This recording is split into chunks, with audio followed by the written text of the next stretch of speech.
কি সুন্দর ফুল দিয়ে সাজিয়েছে, এত ফুল কেন? কদিন পর আমার ফুল সজ্জা না, সবাই তো বেডরুম সাজায়, আমি সবার থেকে আলাদা হওয়ার জন্য পুরো বাড়ি সাজালাম। যেহেতু পুরো বাড়ি ফুল দিয়ে সাজিয়েছিস, সেহেতু পুরো বাড়ি ঘুরে ঘুরে ফুল সজ্জা করিস। এই তো এসে গেছে আমার লক্ষ্মীমা। বাড়িতে এত লোক, কিন্তু তুমি নয় বলে পুরো বাড়ি খালি পড়ে আছে। এই বাড়িতে ঢোকার আগে আমি আপনার দোয়া নিয়ে ঢুকতে চাই। আপনার দোয়া নিয়ে আপনার ছেলের বউ হয়ে এই বাড়িতে ঢুকতে চাই। প্লিজ একটু দোয়া করে দিন না আমার। যে কটা দিন তোর কাছাকাছি আছি, তোর বউ হয়ে এই বাড়িতে থাকবে। সবাইকে গিফট দিব, কিন্তু তার আগে আমার একটা প্রশ্নের উত্তর দিতে হবে। বিয়ে কার? আমার। কিন্তু গিফট দিচ্ছে কে? তাহলে সবচেয়ে ভালো কে?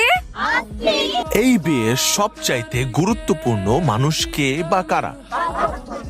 যেহেতু পাত্র এখানে স্বয়ং উপস্থিত আছে এবং পাত্রী এখানে উপস্থিত নেই, সে কারণে পাত্রী জিনিসপত্রগুলা পাত্র বুঝে নেবে, তাই তো? আমার বই জিনিসগুলো আমাকে বুঝিয়ে দেন। কিন্তু তার আগে আমারও একটা প্রশ্ন আছে। বিয়ে করতে হলে কি বলতে হয়? কবুল কি বলেছে? তাহলে বউ হলো কি করে? তাহলে কি হবে? হবু বউ। হ্যাঁ হ্যাঁ, জানি জানি, হবু বউ। তাহলে আমার হবু বউয়ের জিনিসগুলো আমাকে বুঝিয়ে দেয়া হোক। হ্যাঁ, দিব দিব দিব, কিন্তু আমাকে রিকোয়েস্ট করে বলতে হবে। ওয়েট, আমি তোকে রিকোয়েস্ট করব? হ্যাঁ, অবশ্যই করবি। আমার বউয়ের জিনিসপত্র বুঝে নেবো, আমি কেন ওকে রিকোয়েস্ট করতে যাব?